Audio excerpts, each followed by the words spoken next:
ఏదైతే roads main trunk roads కానీ అదేవిధంగా లేఅవుట్స్ రోడ్స్ కానీ అదేవిధంగా అధికారులకి హౌసెస్లో 2 రకాలు అపార్ట్మెంట్స్ కడుతున్నాం, అదేవిధంగా విల్లాస్, ఇవన్నీ కూడా ఎంతో వేగవంతంగా ఈరోజు జరుగుతున్నాయి. అయితే ఈ ప్రభుత్వం రాగానే గత ప్రభుత్వం చేసిన అవకతవకల వల్ల అనేక సమస్యలుంటే లీగల్ ఇష్యూస్ అన్నింటినీ ఓవర్కమ్ చేసి వాటన్నిటికీ మళ్ళా ఆ టెండర్లన్నీ క్యాన్సిల్ చేసి 14-19 మళ్ళా టెండర్లు పిలవటం, టెండర్లు పిలిచిన వెంటనే వర్షాలు ఈ సంవత్సరం అధికంగా 4 నెలల పైగా రావటం, ఆ 4 నెలల వర్క్ ఇక్కడ చాలా తక్కువగా జరిగింది. అయితే వర్షాలు అయిపోగానే ఏదైతే టెండర్లు పిలిచామో ఆ వర్క్స్ అన్ని ఇటు ట్రంక్ రోడ్స్ 350 కిలోమీటర్ల ట్రంక్ రోడ్స్ కావచ్చు, 1500 కిలోమీటర్ల లేఅవుట్స్ రోడ్స్ కావచ్చు. ఇక్కడ రోడ్స్ అంటే ఉత్తర రోడ్డే కాదు, ఉత్తర రోడ్డు అయితే 6 నెలలు అయిపోతుంది. రోడ్డు పక్కనే యూజీడీ 100% యూజీడీ చేస్తున్నాం.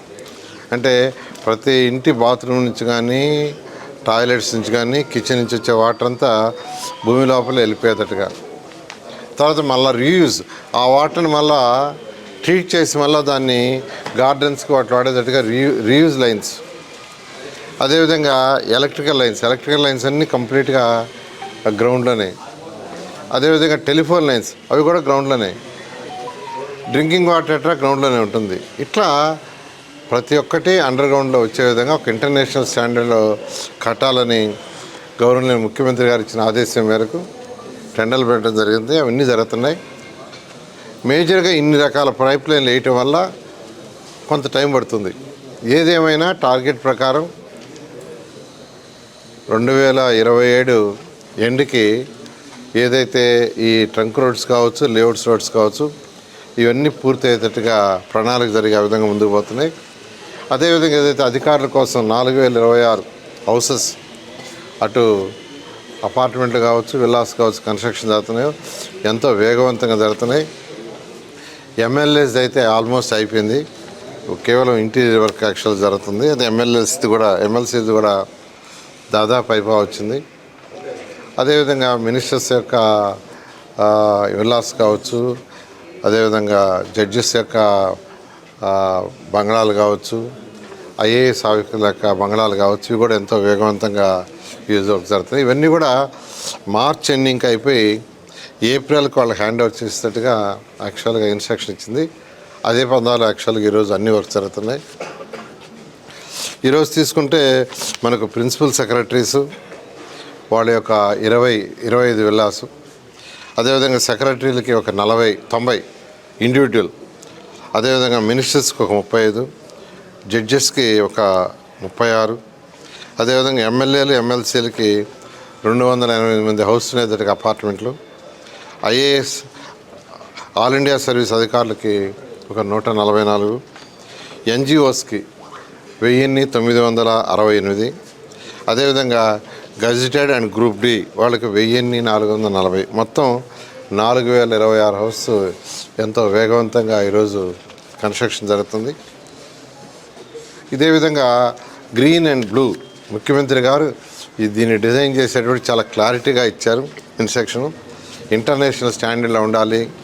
గ్రీన్ అండ్ బ్లూకి హై ప్రయారిటీ అంటే 30% ఏరియా ఇక్కడ గ్రీన్ అండ్ బ్లూ పెట్టాం. ఇందులో కొండవీటి వాగుంది, పాలవాగుంది. ఆ 2 వర్క్స్ కూడా ఎంతో వేగవంతంగా జరుగుతున్నాయి. అవి కాకుండా 3 రిజర్వాయర్స్ ఉన్నాయి. ఆ 3 రిజర్వాయర్స్ వర్క్ కూడా ఎంతో వేగవంతంగా జరుగుతుంది.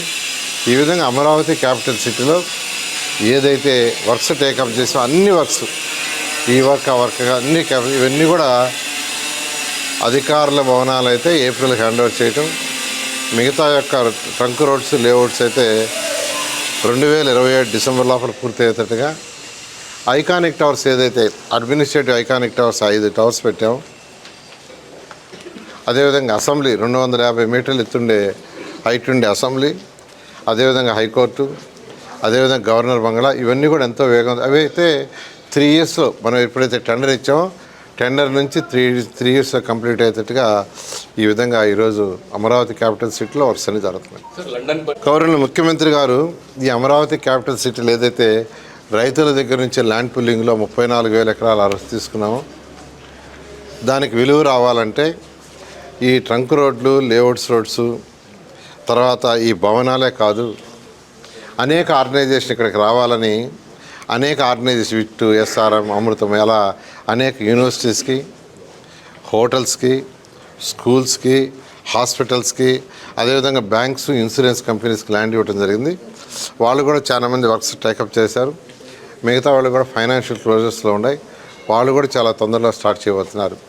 ఇది కాకుండా ఈ యొక్క ఏరియాకి భూమి విలువ కూడా, రైతుల యొక్క భూమి విలువ కూడా నిలవాలి, పెరగాలంటే అనేక ఆర్గనైజేషన్స్ రావాలని ఒక ఇంటర్నేషనల్ స్పోర్ట్స్ సిటీ కట్టాలని ఆదేశించారు. అదేవిధంగా ఇంటర్నేషనల్ ఎయిర్పోర్ట్ హైదరాబాద్లో ఏ విధంగా అయితే ఆ రోజు ముఖ్యమంత్రి గారు 5,000 ఎకరాలతో ఇంటర్నేషనల్ ఎయిర్పోర్ట్ని ఆ రోజు డిజైన్ చేయబట్టి ఈరోజు హైదరాబాద్కి అదే మెయిన్ అయింది. అలాంటిది ఒకటి. అదేవిధంగా స్మార్ట్ ఇండస్ట్రీస్, ఈ 3 టేకప్ చేయమన్నారు. దానికి ఫస్ట్ ఇంటర్నేషనల్ స్పోర్ట్స్ సిటీ చేయటం కోసంగా అటు లండన్, ఖతార్ ఈ 2 యాక్చువల్గా పోవటం, అక్కడ ఉన్న వాళ్ళ అధికారులతో వాళ్ళతో కూడా యాక్చువల్గా డిస్కస్ చేయడం జరిగింది. ఎందుకంటే 16,000